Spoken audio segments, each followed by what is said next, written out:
محترم بھائیوں اور دوستوں، ہمارے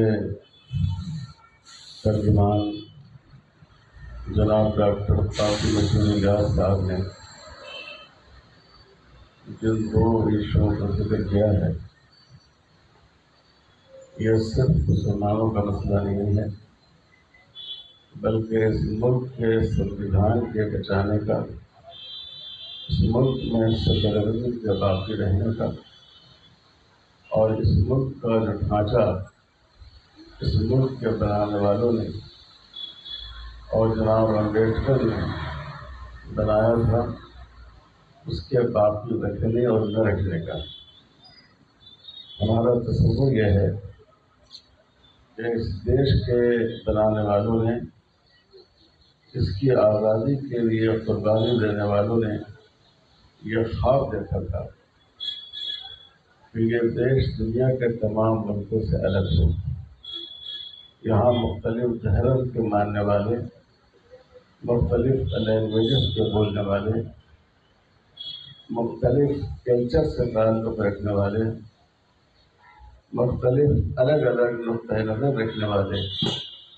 یہ سب لوگ مل کر اس ملک کو بنائیں گے اور اس میں رہیں گے۔ میرے بھائیوں، اس وقت جو وقت کا مسئلہ چھڑا ہوا ہے، اس پر کافی ساری چیزیں آ گئی ہیں، کچھ باتیں سچی بھی آئی ہیں، اور بدقسمتی کی بات یہ ہے کہ اس پر جھوٹ کو بھی بہت زیادہ پھیلایا گیا ہے۔ پہلی بات یہ ہے کہ وقت کا مسئلہ یہ ہمارا ایک دستوری حق ہے۔ ہمیں دستور میں جو حق دیا گیا ہے، دفعہ 25 میں، دفعہ 26 میں، دفعہ 29 اور 30 میں، اپنے اداروں کے بنانے کا، اپنے ضمیر اور عقیدے کے مطابق زندگی گزارنے کا، وقت کا قانون اسی کے تحت ہے، کیونکہ جو زمینیں کوئی مسلمان اپنی پراپرٹی کو وقف کرتا ہے، تو مسلمانوں کا عقیدہ یہ ہے کہ وہ اللہ کی ملکیت ہو جاتی ہے، اس میں کوئی دوسرا شخص، نہ حکومت، نہ پبلک، نہ مسلمان، نہ غیر مسلم، اس میں کوئی تبدیلی نہیں کر سکتا۔ دوسری بات یہ ہے کہ یہ جو حکومت نے ابھی وقف بل پیش کیا ہے، یہ مذہبی تفریق پر مبنی ہے، دھارمک بھید بھاؤ پر مبنی ہے۔ آپ دیکھیں، ہمارے سکھ بھائی ہیں، ان کے جو اپنے مذہبی استھل ہیں، دھارمک استھل ہیں، ان کی جو انتظامیہ ہوگی اس کو سکھ بھائی چلائیں گے۔ ہندو انڈومنٹ کی جو عملات ہیں، اس کی جو جائیدادیں ہیں، اس کو ہندو چلائیں گے، اور یہ ان کے اس میں صراحت موجود ہے کہ اس کے سارے ممبر ہندو ہوں گے۔ ہمیں اس پر کوئی اعتراض نہیں، یہ بات بالکل صحیح ہے کہ جو جگہ ہمارے ہندو بھائیوں نے بنائی ہو، سکھ بھائیوں نے بنائی ہو، عیسائی بھائیوں نے بنائی ہو، یا کسی اور دھرم سے تعلق رکھنے والوں نے اپنے دھارمک مقصد کے لیے رکھی ہو، اس کا پورا مینجمنٹ ان کے ہاتھ میں ہونا چاہیے۔ لیکن ہم یہ بھی سمجھتے ہیں کہ جتنا حق ان کے لیے ہے، اتنا ہی حق مسلمانوں کے لیے بھی ہونا چاہیے کہ وہ جو مسجد بنائیں، مدرسے بنائیں، قبرستان بنائیں، درگاہیں بنائیں، خیراتی مقاصد کے لیے کوئی جائیداد حاصل کریں، کوئی زمین وقف کریں، تو اس کا مینجمنٹ پوری طرح مسلمانوں کے ہاتھ میں ہونا چاہیے۔ لیکن اب اس قانون کے تحت یہ فرق کیا گیا ہے کہ اس میں لازماً 2 غیر مسلم بھی شریک ہوں گے، اور جو آفیسرز گورنمنٹ کی طرف سے اس کے انتظام کو کنٹرول کرے گا، اس کا بھی مسلمان ہونا ضروری نہیں ہے۔ تو جو اس وقت ڈھانچہ ہے اس بل کا، اس کے تحت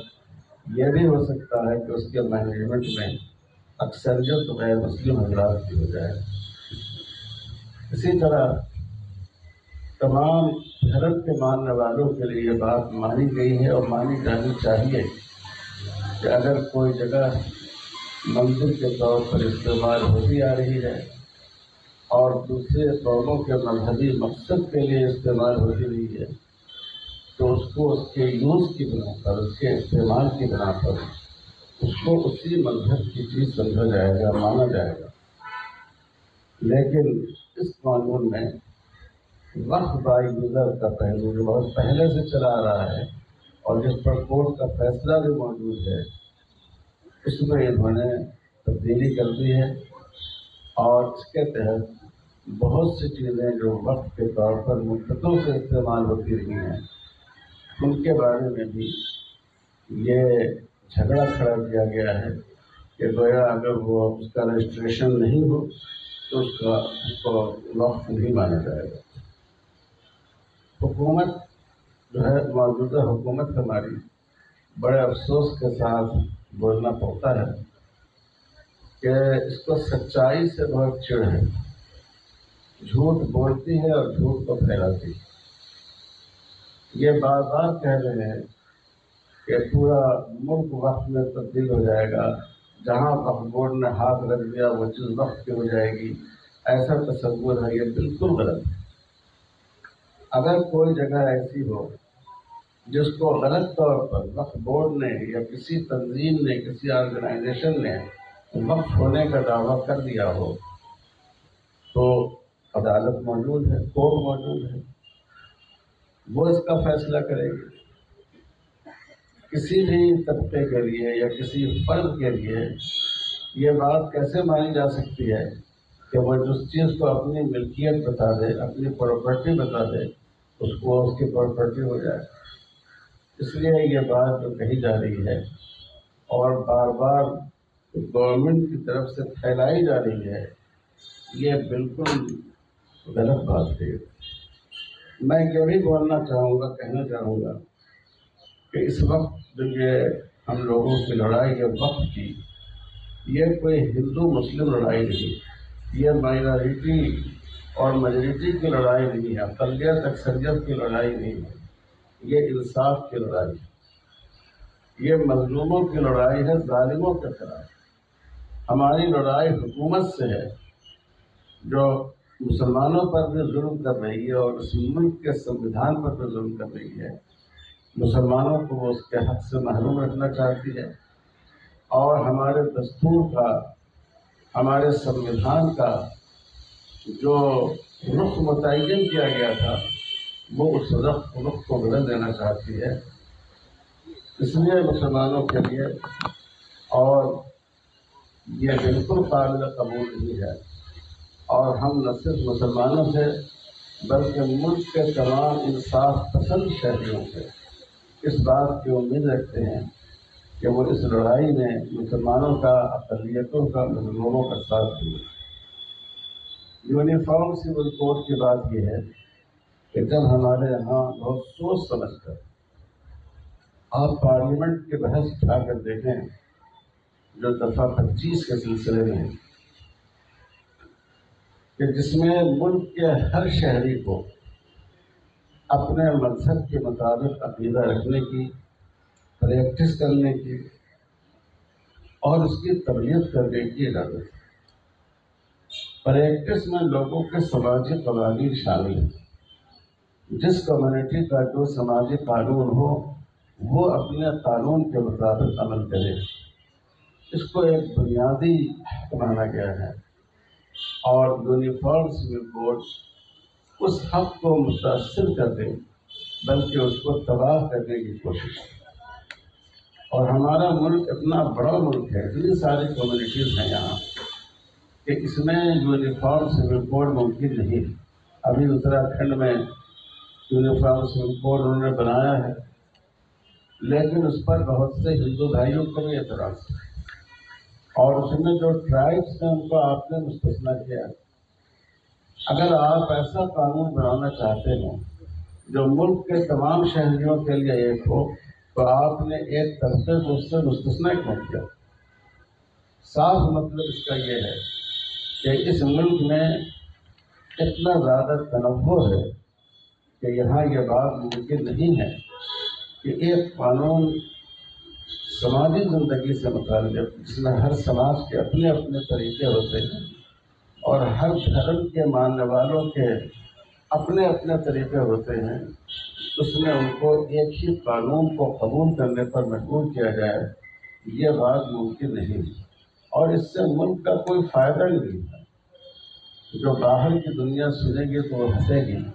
کہ ہمارے ملک کا مسئلہ ہے بے روزگاری، ہمارے ملک کا مسئلہ یہ ہے کہ کرنسی اس کی ختم ہوتی جا رہی ہے، ہمارے ملک کا مسئلہ ہے امن و امان، ہمارے ملک کا مسئلہ ہے لوگوں کی جان و مال کی حفاظت، جہاں آئے دن موب لنچنگ ہو رہی ہے، چھوت چھات ہے، اونچ نیچ کا تصور ہے۔ اس پر حکومت کو کام کرنے کے بجائے صرف ایک طبقے کو نقصان پہنچانے اور ان کو دباؤ میں رکھنے کے لیے حکومت نے اس طرح کا شوشہ چھوڑا ہے۔ اس لیے ہم لوگ اس کے سخت مخالف ہیں، اور نہ صرف مسلمان اس کے مخالف ہیں بلکہ مسلم ٹرسٹ لا بورڈ نے جو دوسری کمیونٹیز ہیں ان کو ساتھ لے کر اس سلسلے میں باتیں کی ہیں، اور وہ حضرات بھی دوسرے ہمارے عیسائی بھائی، سکھ بھائی، یہ سب حضرات اس طرح کے قانون کے مخالف ہیں، اس کو غیر ضروری سمجھتے ہیں۔ اس لیے ہم یہ اعلان کرنا چاہتے ہیں اور حکومت سے بتانا چاہتے ہیں کہ یہ ہمارے لیے قابل قبول نہیں ہے۔ قانون کے دائرے میں رہتے ہوئے ہم آخری حد تک اس کی لڑائی لڑیں گے۔ ہم اس کو ایسے قانون کو ہمارے لیے، مسلمانوں کے لیے اور ملک کے انصاف پسند شہریوں کے لیے یہ قابل قبول نہیں، تو اس لیے حکومت کو چاہیے کہ ایک جمہوری حکومت وہی ہے جو عوام کے جذبات کا لحاظ رکھے اور مظلوموں کی آواز سے اپنے کان بند نہ کر دے۔ حکومت کو چاہیے کہ وہ پورے دستور کے تقاضوں پر عمل کرتے ہوئے اور اس ملک کی وحدت کو اور آپسی رواداری اور بھائی چارے کو برقرار رکھتے ہوئے قدم اٹھایا کرے۔ ہمیں امید ہے کہ ملک کے تمام انصاف پسند شہریوں کا ہمیں اس میں تعاون حاصل رہے گا۔ مسلم پرسنل لا بورڈ کو پچھلے 6 مہینے سے اپنا ابھیان چلا رہا ہے۔ اس نے جو بیداری کی تحریک چلائی ہے، اس کی بنیاد پر 5 کروڑ سے زیادہ لوگوں نے JPC کو ای میل بھیجے۔ پورے ملک میں جو JPC کی میٹنگیں ہوئی، اس میں مسلمانوں کی طرف سے، اپوزیشن لیڈروں کی طرف سے، سبوں کی طرف سے اس کی سخت مخالفت ہوئی، ہر جگہ ان سے بات کی گئی۔ خود بورڈ کے وقت میں JPC سے جا کر ملاقات کی اور بہت تفصیلی ہم لوگوں نے ڈاکومنٹ ان کو پیش کیا جو تقریباً 200 صفحات سے زیادہ کا ہے، اور JPC کے صدر صاحب نے کہا کہ اس پر اتنی اچھی تحریر، اتنی معلوماتی تحریر اب تک ہمارے پاس نہیں آئی، اس سے ہم کو مسئلے کو سمجھنے میں مدد ملے گی۔ ہم نے اپوزیشن لیڈروں سے رابطہ کیا، ہم نے NDA حلیفوں سے رابطہ کیا، ہم نے حکومت سے کہا۔ اب یہ مسئلہ پارلیمنٹ میں ہے، راجیہ سبھا میں بالکل ابھی پیش ہوا ہے، تو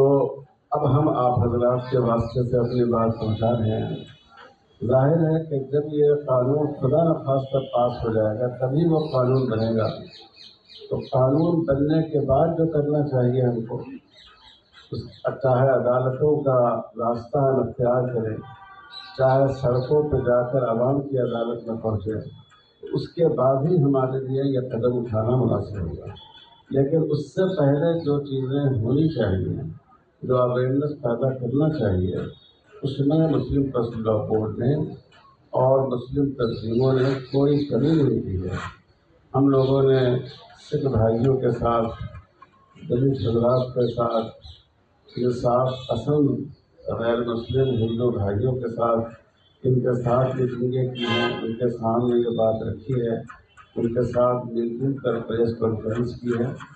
تو ہم مسلسل کوشش جاری رکھے ہوئے ہیں، لیکن ہماری کوششیں قانون کے دائرے میں ہوں گی اور پرامن ہوں گی۔ دیکھیے، ہم لوگوں نے نتیش کمار جی تک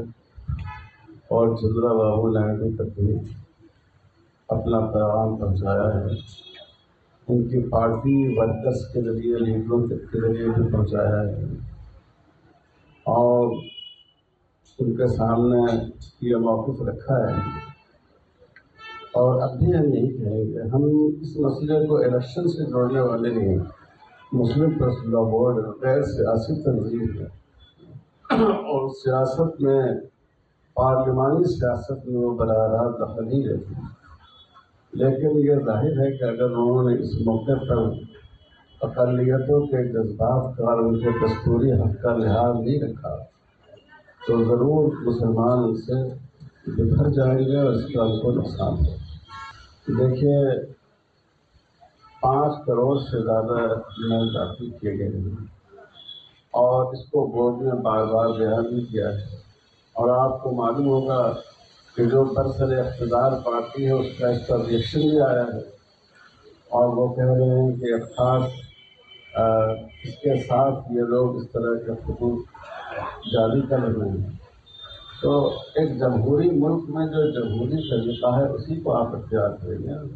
لیکن طلاق بل کے بارے کے موقع پر بھی ایسا نہیں ہے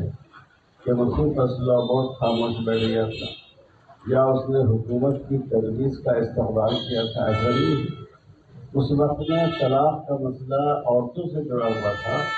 5 لاکھ سے زیادہ خود عورتوں نے اپنے دستخط کے ساتھ لا کمیشن کو تحریر دی تھی کہ ہم فارمیشن 5 کروڑ 80 لاکھ۔ تو اب یہ تو آپ کو حکومت سے پوچھنا چاہیے کہ ایک کمیونٹی جو کسی بھی طرح اس کو تسلیم کرنے کو تیار نہیں ہے، جو اس کے مرد اور اس کی عورتیں ہیں، تو آپ نے کس طرح یہ قانون بنا دیا؟ یہ تو اصل میں ان کی غلطی ہے۔ آپ کو ان سے سوال کرنا چاہیے، اور میڈیا کے واسطے سے یہ سوال آنا چاہیے کہ کوئی مسئلہ صحیح ہو یا غلط ہو، لیکن جب ایک کمیونٹی اس پر راضی ہے کہ ہم اپنے دھارمک قانون پر ہم راضی ہیں، خوش ہیں، تو ہمیں کیا حق ہے کہ ہم اس کو دخل دیں؟ ہماری ویڈیو آپ کو پسند آئے تو لائک کیجئے، شیئر کیجئے اور سبسکرائب کیجئے۔ ساتھ ہی کمنٹ باکس میں آپ اپنی رائے بھی ضرور دیں، اور ہاں، اگر فیس بک پر آپ ویڈیو دیکھ رہے ہیں تو ہمارے پیج کو فالو کرنا نہ بھولیں۔